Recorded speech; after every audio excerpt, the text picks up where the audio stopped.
Assalamualaikum warahmatullahi wabarakatuh. Pada kesempatan kali ini, kami dari kelompok 11 akan menyampaikan hasil diskusi yang telah kami lakukan. Sebelum kami memaparkan hasil diskusi kami, maka izinkan saya untuk memperkenalkan kelompok kami terlebih dahulu. Kami dari kelompok 11 yang terdiri atas saya sendiri, Nadif Farisyada dengan NIM 213100173. Kemudian yang kedua Praptina Hatim dengan NIM 213100216. Yang ketiga ada Siti Suhaibah dengan NIM 213100202. Yang keempat Sri Sunanti dengan NIM 213100188. Yang kelima Vina Damayanti dengan NIM 213100210. Dan yang terakhir Zulfa Nur Rahma dengan NIM 213100263. Kemudian topik yang akan kita bahas pada diskusi kali ini yaitu yang pertama adalah system request, yang kedua feasibility analysis, dan yang ketiga project size estimation. Sistem request aplikasi GoRS. Sistem request. Mengapa membangun sistem ini? Alasan membangun sistem pendaftaran rawat jalan GoRS ini adalah yang pertama, meningkatkan efisiensi dan produktivitas. Sistem aplikasi rawat jalan dapat mengotomatisasi berbagai tugas administratif dan operasional, seperti pendaftaran, manajemen antrian, pengelolaan data pasien, dan pengarsipan rekam medis. Yang kedua yaitu memudahkan meningkatkan kualitas pelayanan. Dengan sistem aplikasi rawat jalan yang terintegrasi, informasi pasien dapat diakses dengan mudah oleh staf medis yang berwenang. Hal ini memungkinkan petugas administratif untuk memiliki akses instan ke riwayat medis pasien, hasil tes laboratorium, resep, dan catatan lainnya. Dengan demikian, tim medis dapat memberikan perawatan yang lebih terkoordinasi, sistem yang lebih akurat, dan diagnosis yang lebih tepat waktu. Yang ketiga yaitu analisis dan pelaporan. Sistem aplikasi rawat jalan dapat mengumpulkan dan menganalisis data secara sistematis. Hal ini memungkinkan organisasi untuk melakukan analisis kinerja, melacak tren penyakit seperti COVID-19, dan menghasilkan laporan untuk pengambilan keputusan, perencanaan strategis, dan pemenuhan persyaratan pelaporan yang ditetapkan oleh pemangku kepentingan. Yang keempat, yaitu koordinasi perawatan pasien yang lebih baik. Sistem aplikasi rawat jalan dapat membantu meningkatkan koordinasi antara berbagai penyedia perawatan kesehatan yang terlibat dalam perawatan pasien, yaitu seperti termasuk dokter umum, spesialis, apoteker, dan fasilitas medis lainnya. Dengan berbagai informasi pasien yang terpusat dan terintegrasi, resiko kesalahan atau pengulangan dapat dikurangi, dan perawatan dapat disesuaikan dengan kebutuhan pasien secara lebih baik. Dan yang kelima atau yang terakhir adalah dengan adanya sistem aplikasi rawat jalan, pasien dapat melakukan pendaftaran dan penjadwalan kunjungan secara online. Ini memberikan kemudahan dan kenyamanan bagi pasien, karena mereka dapat mengakses jadwal kunjungan, memilih waktu yang sesuai, dan melakukan pendaftaran tanpa harus datang ke rumah sakit secara langsung. Pasien juga dapat menerima notifikasi dan pengingat melalui aplikasi, memudahkan mereka untuk mengatur waktu dan mempersiapkan diri sebelum kunjungan. Selanjutnya, kelayakan teknis. Analisis SWOT, kekuatan strength. Satu, aplikasi GoRS ini dapat memberikan akses yang mudah bagi pasien untuk melakukan pendaftaran rawat jalan secara online, melacak riwayat medis, dan mengakses informasi kesehatan. Yang kedua, dapat meningkatkan efisiensi dalam proses pendaftaran, penjadwalan, dan pelaporan dalam rawat jalan. Yang ketiga, pasien dapat menghindari antrian panjang dengan menggunakan aplikasi untuk melakukan pendaftaran sehingga dapat menghemat waktu. Yang keempat, aplikasi ini dapat mengirimkan notifikasi pengingat jadwal periksa ke rumah sakit kepada pasien, jadwal minum obat, atau tindakan lain yang perlu dilakukan. Selanjutnya, kelemahan. Yang pertama, keterbatasan teknologi.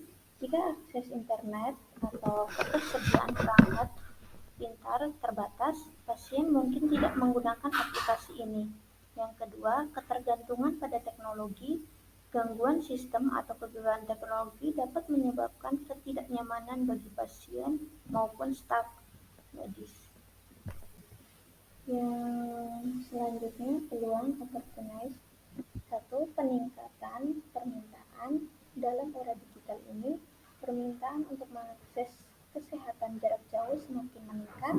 Karena itu, hal ini dapat menciptakan peluang untuk meningkatkan basis pengguna. Yang kedua, kolaborasi dengan pihak ketiga.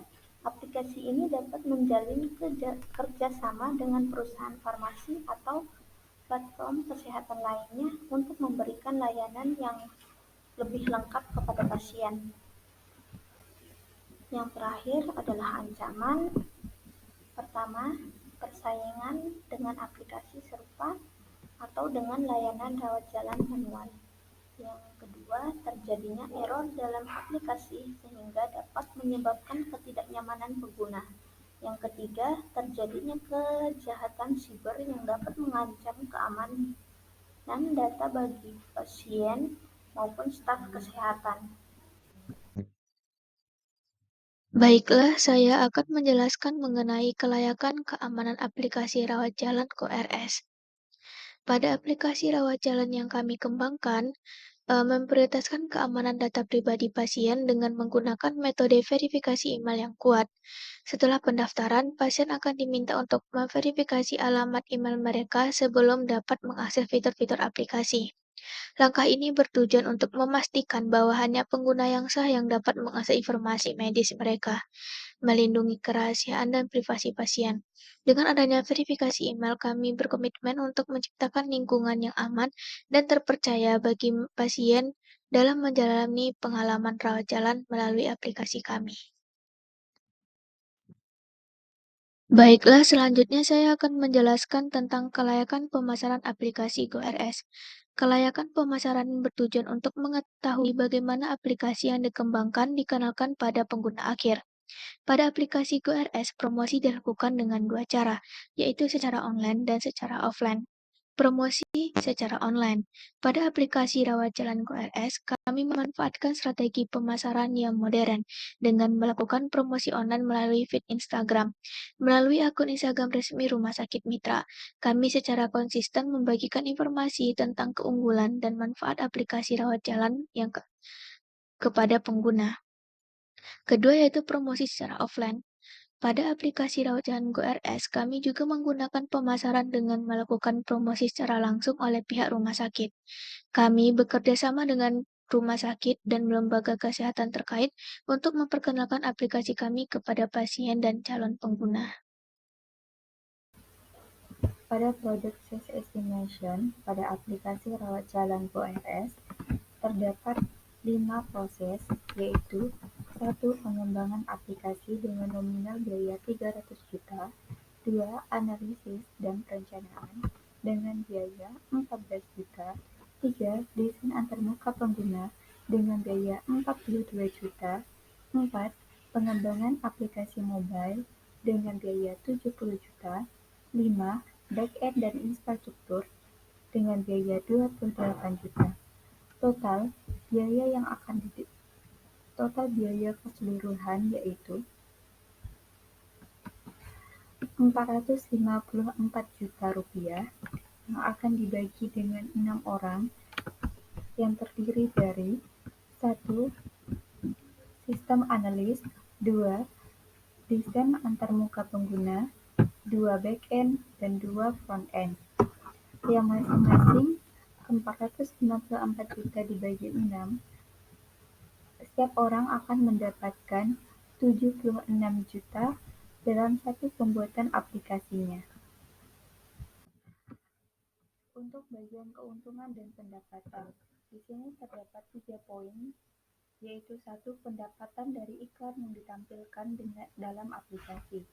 Di sini akan terdapat nominal biaya 74 juta. 2.